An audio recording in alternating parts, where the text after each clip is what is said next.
as soon as the discussion started, I got interested in trying to understand exactly what the employment impact was going to be of this plan.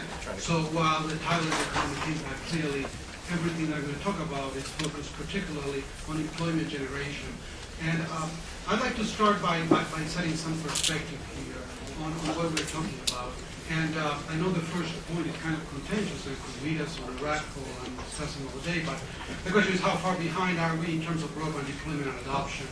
And clearly, while everyone knows the OECD statistics of 15th worldwide, in fact, if you look at by households, the position moves up. And I'm retracing something that was mentioned before. In fact, as of December of 2007, 82% of residences could have access to some broadband, except that we have a penetration of 60% of households. So there's something along the lines of people that either do not want to, do not need it, or cannot afford it. And I believe that some co-panelists are going to refer to that. Beyond this, there's clearly an unserved, underserved issue, particularly unserved, around what I would think 18 states where there's really 7% or more households that do not have access today to any type of broadband platform. How far behind? That we could talk about that, but clearly we're moving in the right direction in terms of fiber deployment, DOCSIS 3.0 and the like. And how big is the broadband stimulus? Well, let's just get perspective. $7.2 billion is roughly 7.4% of what the private sector has invested between 2004 and will through 2010. The cable industry and the telecom industry and even WiMAX carriers have invested quite a bit of money over this time period, and you can see the numbers. But let's focus on jobs. And what is it that we actually know about job generation of broadband? What we know is that constructing broadband generates jobs, as well as constructing jobs, roads and bridges.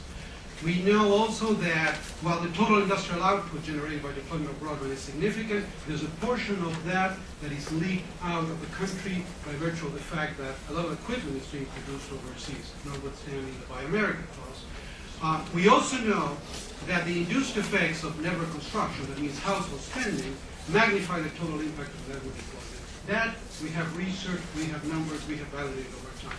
What we think we know, but we don't. We actually don't know what the network externalities are. We've been trying to work around that aspect, particularly when it comes to countries that have a network penetration of over 50% of households. What is the net impact? Do we have a saturation effect? Do we have a fact that, obviously, the early adopters of those are actually needed, either industries or households, and therefore the later adopters won't have any sort of a kicker in terms of any network effects. Second, we don't know how many jobs could be lost due to productivity effect. Broadband and productivity are linked, and therefore if productivity increases, businesses could get rid of jobs, and therefore employment could reduce.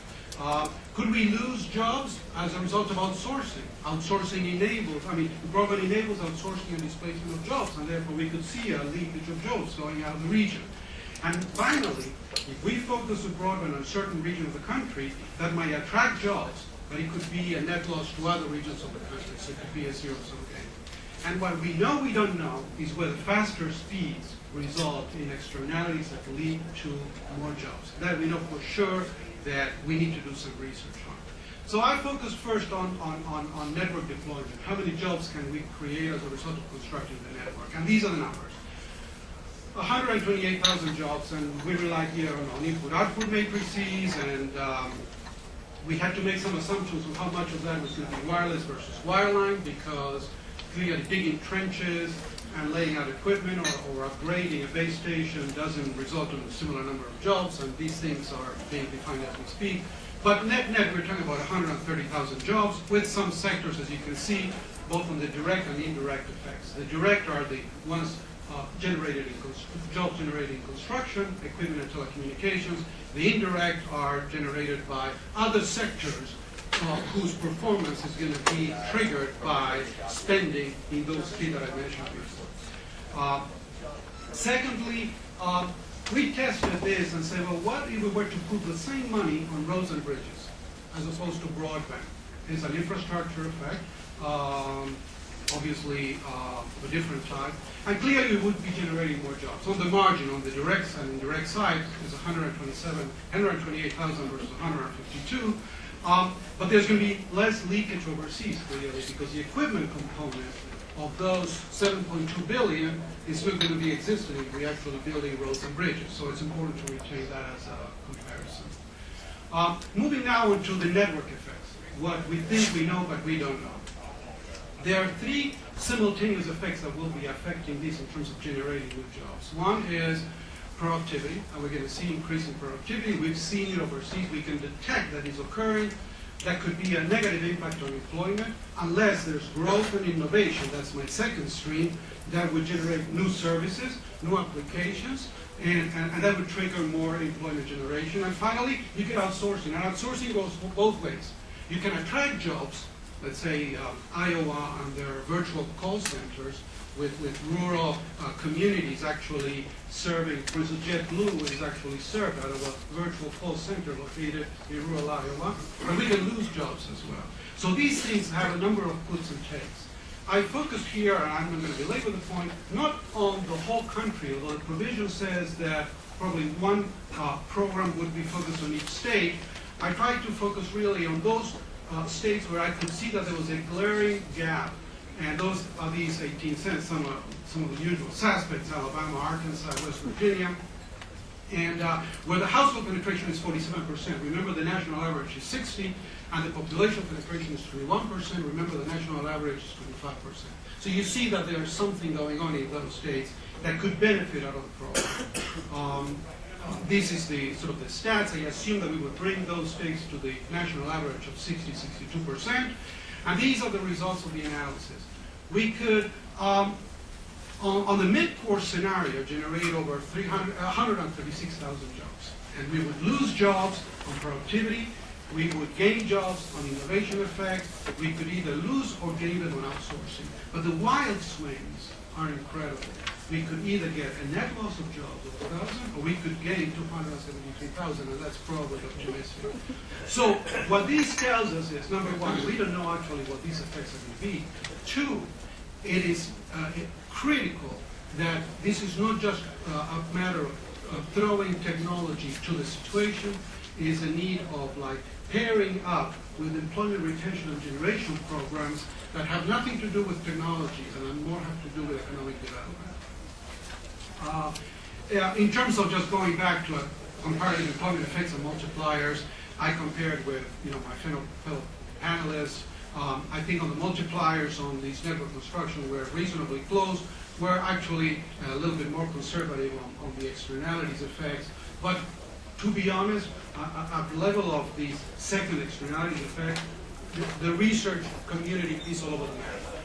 And we really need to do more work in this area. So my conclusions. I'm solid on the 128,000 jobs if we start taking it up relative to the investment. On the network effect multipliers, there's a wide range. Maybe the midpoint is 136,000, and anecdotal evidence and calibration would point to the lower end of the distribution. But clearly, job fulfillment at this level, at the network effect level, is driven by success in implementing job creation and retention. Recommendations that might come up: coordinate broadband deployment with job creation and retention programs, number one.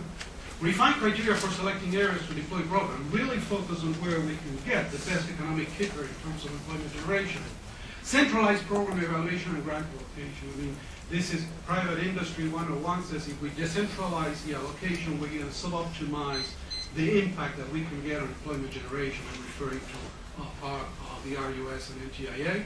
And develop systematic tests based on social and economic criteria to evaluate that return on investment. Now, we have also on the research community some takeaways and to-do lists. We really need to work on these network effect evaluation on specifics. Clearly, the question on data availability, there's nothing that can be tested accurately if we don't get to the zip code level data to understand effects. And to be fair, no country in the world provides that level of disaggregation in terms of global penetration. Therefore, we'll have to do some work in that area. And then, what's the economic impact of faster speeds? What is the payback on going to 50 meg? What is the payback going to DOCSIS 3.0? Thank you.